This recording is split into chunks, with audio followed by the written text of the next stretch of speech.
السلام علیکم کیس کے ناول پہ آپ سب کو ویلکم۔ ایک خوبصورت ناول پیش کر رہے ہیں جس کا نام ہے دسمبر موسم گل ہو۔ ناول کی رائٹر ہیں حیا بخاری۔ چلیے چلتے ہیں ناول کی جانب۔ محبت کیا ہے جانتی ہو؟ باری مردانہ آواز نے مخمور لہجے میں پوچھا۔ آسمان کالی گھٹاؤں سے اٹا تھا۔ دن کی شروعات تھی مگر شام کا سا سما معلوم ہو رہا تھا۔ کبھی کبھی ننھی ننھی بوندیں بچھاڑ کی صورت میں برستی اور پھر ایک دم سے رک جاتی۔ چرند پرند مسلسل چہچہا رہے تھے۔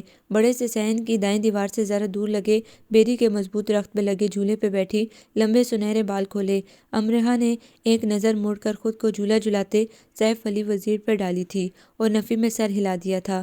محبت ایک ماہر مصنف ہے جو ایک ہی رنگ ایک ہی قلم سے اور ایک ہی ورق پہ بار بار ہجر وصال کی داستان رقم کرتی ہے۔ صرف مقام اور کردار تبدیل کرتی ہے، واقعات اور حادثات بدل دیتی ہے، مگر کہانیاں تقریباً وہی ہوتی ہیں، مگر پھر بھی ہمیشہ کامیاب رہی ہے۔ محبت کا ہی بول بالا ہے ساری دنیا میں، ہر کوئی اس کے پیچھے پاگل ہے، سب کے لبوں پہ بس اس کا نام ہے۔ محبت محبت محبت رلا دیتی ہے، ہنسا دیتی ہے، رول دیتی ہے، نام و نشاں تک مٹا دیتی ہے، ہستی کو خاک کر دیتی ہے، روح اور بدن کو تھکن سے چور چور کر دیتی ہے، نہ نیند چھوڑتی ہے آنکھوں میں نہ چین، سکون غارت کر کے رکھ دیتی ہے، عجیب سی لذت بھری جلن اور درد بھی بخشتی ہے، زخم زخم کر دیتی ہے، مگر پھر بھی لوگ دیوانے ہیں کہ جو بھی ہو محبت جودا ہوتی ہے، انمول، جس کا کوئی متبادل نہیں ہو سکتا۔ وہ سحر انگیز لہجے میں بولتا چلا گیا۔ ننھی ننھی بوندیں برسنے لگی تھی۔ سیف نے جھولے کو زور سے دھکیلا تھا اور امرہا کا وجود بھیگتا چلا گیا تھا۔ ایک سحر کے زیر اثر اس نے آنکھیں موندی تھی۔ محبت بہت مضبوط ہوتی ہے، کالے جادو کی طرح سحر طاری کر دیتی ہے انسان پر، اور انسان بے بس و لاچار ہو کر رہ جاتا ہے، تڑپتا ہے، مچلتا ہے، پھر بھی مسکراتا ہے، کیونکہ محبت جو ہوتی ہے اس کی روح، اس کے جسم، اس کے دل پہ قابض۔ کالی آنکھوں میں دیے سے جگمگاتے تھے۔ امرہا ابھی تک آنکھیں بند کیے جھولا جھولتے جیسے اپنا کوئی من پسند راگ سن رہی تھی۔ تو بتاؤ امرہا، کیا تمہیں بھی ہے کسی سے محبت؟ سبز جلملاتی آنکھیں ایک دم سے کھلی تھیں۔ سوال بے حد اچانک تھا۔ سیف نے جھولے کی رسی کو ذرا سا دھکیلا تھا، جھولا مدم ہوا۔ بولو امرہا۔ وہ بالکل اس کے سامنے آ ٹھہرا، اتنے فاصلے پہ کہ وہ بالکل اس کے قریب آتی اور اسے چھوئے بنا ہی واپس پلٹ جاتی۔ اس کی سانسیں رکنے لگیں، دھڑکنوں میں اتھل پتھل ہونے لگی۔ امرہا، میں نے کچھ پوچھا ہے تم سے؟ وہ سینے پہ ہاتھ باندھتے ہوئے یک ٹک اسے گھورتے ہوئے بولا۔ امرہا نے اس کی آنکھوں میں جھانکا۔ بے حد سیاہ کالی آنکھوں میں جذبات کا سمندر ٹھاٹھے مار رہا تھا۔ اس کا دل کیا کہ کاش وہ اس کی آنکھوں میں ڈوب جاتی اور اس خود غرض دنیا کی آنکھوں سے اوجھل ہو جاتی، مگر وہ ایک حقیقت پسند لڑکی تھی۔ تم کیوں ہر روز مجھ پہ یہ جادو ٹونے آزماتے ہو؟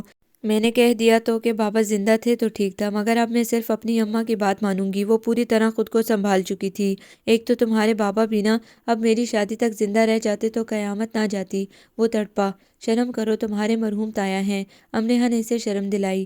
جی جانتا ہوں، اور میں نے بھی بس ایک بات کی ہے، کوئی گالی نہیں دی، اوکے؟ وہ الٹا خفا ہو گیا۔ خیر جو بھی ہے بات، تو میں نے اپنی ماں کی ہی ماننی ہے، چاہے تم اپنی محبت کے کتنے ہی تیر چلا لو مجھ پہ۔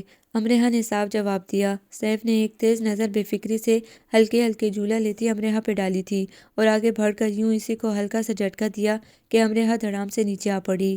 اوئے ماں، یہ کیا بدتمیزی ہے؟ وہ چلا اٹھی۔ میں تو بس اپنے مرحوم تایا کا بھتیجا ہوں، سو اپنی زندہ جاوید امی سے کہو کہ تمہیں جھولا دیں، اوکے؟ شہادت کی انگلی دکھاتا اسے وارن کرتا وہ تیز تیز قدم اٹھاتا اندر کی طرف بڑھ گیا۔ امرہا وہیں اپنی ٹانگیں سہلاتی سے کوستی رہی۔ تم پھر گئی اپنے چاچا کے ہاں؟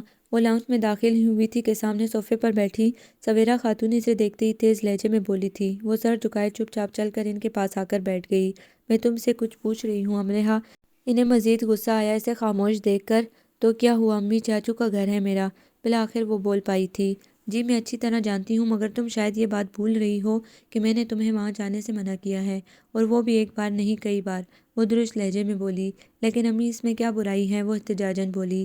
یہی سب سے بڑی برائی ہے کہ وہ تمہارے چاچا کا گھر ہے۔ پھر تم خود دیکھو، ہمارا ایک نام ہے، تمہارے بابا نے بڑی مشکل سے ایک مقام بنایا، تمہیں مجھے عزت دی اس سوسائٹی، جبکہ تمہارے چاچو ساری عمر بس بھائی کے ٹکڑوں پہ پلتے رہے، اور اب وہ چاہتے ہیں کہ تمہیں پھنسا کر اس دولت سے وہ ساری عمر مزے لوٹتے رہیں۔ سویرا خاتون نے نخوت سے کہا۔ لیکن میرے رشتے کے لیے حامی تو بابا نے بھری تھی امی۔ وہ بھی جیسے آج بحث کے موڈ میں تھی۔ سویرا ذرا سا چونکی۔ ادھر دیکھو میری طرف، انہوں نے حق دیا۔ امرہا ان کی آنکھوں میں دیکھنے لگی۔ تم اس رشتے کو برقرار رکھنا چاہتی ہو؟ ان کے لہجے کے ساتھ ان کی آنکھیں بھی سوالیاں تھیں۔ وہ بغور امرہا کو جانچ رہی تھی۔ ہرگز نہیں، جب تک ابو زندہ تھے میرے لیے یہ رشتہ اہمیت رکھتا تھا، مگر ابو کے بعد میرے لیے آپ اہم ہیں امی۔ آپ جو بھی فیصلہ کریں گی مجھے منظور ہوگا۔ وہ قطعی لہجے میں بولی۔ سویرا کو کچھ اطمینان ہوا، مگر پلیز مجھے وہاں جانے سے مت روکا کریں۔ بابا سے جڑا ہر تعلق میرے لیے اہم ہے، میں چاہ کر بھی خود کو ان سے جدا نہیں کر سکتی۔ وہ ان کے قریب ہو کے منت بھرے لہجے میں بولی۔ سویرا اس کے ریشم جیسے نرم و ملائم بالوں میں ہاتھ پھیرنے لگی۔ لیکن میری جان، مجھے ڈر لگتا ہے جس طرح انہوں نے جادو ٹونے کر کے تمہارے بابا کو اپنے بس میں کر لیا تھا، کہیں تمہیں بھی اپنے بس میں نہ کر لیں۔ وہ متفکر لہجے میں بولی۔ میں بھی تمہیں کھونے نہیں دوں گا، کچھ ایسا جادو کر دوں گا کہ تمہاری ہر راہ گھوم پھر کر میری طرف ہی آ نکلے، کوئی اور منزل تلاشتے تلاشتے تھک کر چور ہو جاؤ اور میری باہوں میں آ کے پناہ لے لو کہ میں ہی تمہاری آخری منزل ہوں۔ امرہا شہزادی، جادوگر نے منتر پھونکا تھا، شہزادی پتھر کی ہو گئی۔ امرہا، امرہا، سویرا نے اس کا کندھا ہلایا۔ وہ بری طرح چونکی۔ تم ٹھیک ہو بیٹا؟ اب کی بار ان کے لہجے میں محبت تھی۔ آپ فکر نہ کریں امی، میں نے کہا نا کہ وہی ہوگا جو آپ چاہیں گی۔ آپ کی بیٹی اتنی کمزور نہیں کہ اس پہ کسی کا جادو اثر کر سکے۔ وہ اداسی سے مسکرائی تو سویرا بھی اطمینان سے مسکرا دی۔ کمرے میں مکمل تاریکی چھائی ہوئی تھی، صرف ایک کونے میں ٹیبل لیمپ روشن تھا، مگر وہ اس قدر جھکا ہوا تھا کہ اس کی روشنی باقی کمرے کے اندھیرے کو ختم کرنے میں یکسر ناکام تھی۔ سیف علی وزیر بھی کسی فائل پہ جھکا کچھ سوچے چلے جا رہا تھا۔ کبھی کبھی اس کا بایاں ہاتھ حرکت میں آتا اور تیزی سے فائل پہ کچھ رقم کر جاتا۔ یوں ہی جھکے بیٹھے اسے کتنے وقت گزر گیا، اس کا اندازہ بھی نہیں تھا۔ تبھی قریبی مسجد سے اللہ اکبر کی صدا سنائی دی تھی۔ وہ چونکا تھا، صبح ہو گئی۔ وہ واقعی حیران تھا، اور یہ ہمیشہ ہی ہوتا تھا۔ وہ یوں ہی سر جھکائے ساری رات کام کرتا اور اسی طرح فجر کی اذان سن ہی حیران ہوتا کہ وہ ساری رات جاگتا رہا ہے۔ اس نے ہاتھوں کو اٹھا کر ایک بھرپور جمائی لی تھی، ٹیبل پر پڑے تھرمس کو ہلایا، خالی تھا۔ پہلے وضو کر لوں، نماز کے بعد ہی جا کر چائے بناؤں گا، اس نے جیسے خود کو اطلاع دی۔ تبھی دروازے پہ ہلکی سی دستک ہوئی اور شمیم اختر اندر آئی۔ ان کے ہاتھ میں پکڑے چائے کے کپ سے بھاپ نکل رہی تھی۔ وہ مسکرا دیا۔ پھر ساری رات جاگتے رہے ہو نا؟ وہ اس کے پاس آتے ہوئے بولی۔ سیف نے ان کے ہاتھ سے کپ لے لیا۔ اس کی بے صبری پہ وہ مسکرا دیں۔ میں تو ہولتی رہتی ہوں تمہاری نوکری کا سوچ سوچ کر، یہ بھلا کیسی نوکری ہے؟ کبھی تو رات رات بھر گھر سے غائب رہتے ہو، اور کبھی گھر رک بھی جاؤ تو ساری رات جاگنے کی ذمہ داری۔ یہ کون سا کام ہے جو دن کو نہیں ہو سکتا؟ وہ واقعی پریشان تھی۔ امی آپ ایسے ہی وہم کرتی رہتی ہیں، دن کو بھی تو جاتا ہوں نا کام پر۔ وہ یوں چائے پی رہا تھا جیسے آگ کی بجائے چائے فریج میں رکھ کر بنائی گئی ہو۔ ہاں، اور تب بھی غائب ہی ہو جاتے ہو، اوپر سے تمہارا فون بھی بند رہتا ہے۔ انہوں نے سیف کے گھنے بالوں میں ہاتھ پھیرتے ہوئے کہا۔ میں نے کہا نا امی، آپ بالکل پریشان نہ ہوا کریں۔ کیا آپ کو اپنے بیٹے پہ اعتماد نہیں ہے؟ وہ اٹھ کر ان کے سامنے آ ٹھہرا۔ یہ میں نے کب کہا؟ مجھے میرے سیف پہ پورا بھروسہ ہے، وہ کبھی کوئی غلط کام کر ہی نہیں سکتا۔ انہوں نے پورے یقین سے کہا تو سیف کی کالی آنکھیں چمک اٹھیں۔ بس تو آپ پریشان بھی نہ ہوا کریں، اللہ کی مدد اور آپ کی دعا ساتھ رہی نا تو مجھے کچھ بھی نہیں ہوگا، نہ ہی کوئی مجھے رائے راست سے ہٹا پائے گا۔ اس نے جلدی سے چائے ختم کی اور کپ ماں کے حوالے کرتا نماز کی تیاری کرنے لگا۔ شمیم اختر نے دل ہی دل میں اس کے لیے دعا کی تھی اور کمرے سے باہر نکل گئی۔ بھائی آج آپ فری ہیں تو پلیز کالج چھوڑ دیں۔ وہ ناشتے کی ٹیبل پر اخبار میں گم تھا جب انم دوڑتی ہوئی وہاں آئی تھی۔ ہمیشہ کی طرح وہ ضرور دیر سے جاگی تھی، اور آج پھر وین اسے چھوڑ گئی تھی۔ کیوں، میں کیوں چھوڑ دوں؟ مجھے تو آج خود بہت سارے کام ہیں۔ وہ مکمل طور پہ انچان بن بیٹھا۔ بھائی پلیز، وہ اس کے قریب بیٹھ کر اس کا مضبوط بازو پکڑ کر کھینچتے ہوئے بولی۔ وین کا کرایہ میں کس لیے دیتا ہوں؟ تم آخر کب سدھرو گی؟ اس بار تو قطعی نہیں۔ اس نے چہرہ مکمل طور پہ اخبار میں چھپا لیا۔ بھائی نہیں ہے میرے کیوٹ سے ڈیشنگ سے؟ وہ خوشامد پہ اتر آئی۔ کہا نا قطعی نہیں تو مطلب بالکل نہیں۔ اس بار اس نے بھی دل پکا کر لیا تھا۔ ٹھیک ہے بھائی، جو دل چاہے سلوک کر لو، ہم تو ہیں پردیسی، آج یہاں تو کل کسی دوسرے کے گھر۔ وہ آنسو بہاتے ہوئے بولی۔ بھائی بہنوں کا مان ہوتے ہیں، ساری عمر بہنوں کی خواہشوں کو پورا کرتے ہیں، اور بہنیں تو پرائے گھر کا مال، لیکن پھر بھی سدا نظریں بھائیوں کی چوکھٹ پہ ہی جمی رہتی ہیں کہ ابھی صدا دیں گے اور ویر دوڑا چلا آئے گا۔ سارا ماحول اداس ہونے لگا تھا۔ سیف نے بوجھل دل کے ساتھ اخبار سائڈ پہ رکھا۔ تم کیسے ویر ہو جو اب میری بات نہیں سنتے؟ شادی کے بعد میں کس چوکھٹ کو تاکوں دیکھوں گی؟ وہ منہ بسورتے ہوئے بولی۔ سیف کا ہاتھ اس کی طرف بڑھا۔ دل ہی دل میں مسکراتے ہوئے اس نے سر بھائی کے نزدیک کیا تھا تاکہ وہ آرام سے اس کے سر پہ اپنا پیار نچھاور کر سکے، مگر اگلے ہی لمحے اس کی چیخ نکل گئی۔ سیف نے زور سے اس کا کان پکڑا تھا۔ کل رات کون سی فلم دیکھ کر یہ ڈائیلاگ رٹے گئے ہیں میرے لیے؟ اس کا کان کھینچتے ہوئے وہ مسکراہٹ چھپاتے ہوئے بولا۔ بھیا پلیز، درد ہو رہا ہے؟ وہ بلبلائی۔ میرے سوال کا جواب دو۔ وہ رعایت دینے کے موڈ میں نہیں تھا۔ میرے اپنے دل کی آواز ہے بھیا، جب اس گھر سے جاؤں گی نا تو میری یاد میں دیواروں سے لپٹ لپٹ کر رونا تم۔ پھر ڈرامہ شروع ہوا۔ تم ایسے نہیں مانوں گی۔ وہ اٹھ کھڑا ہوا۔ امی، انم چلائی۔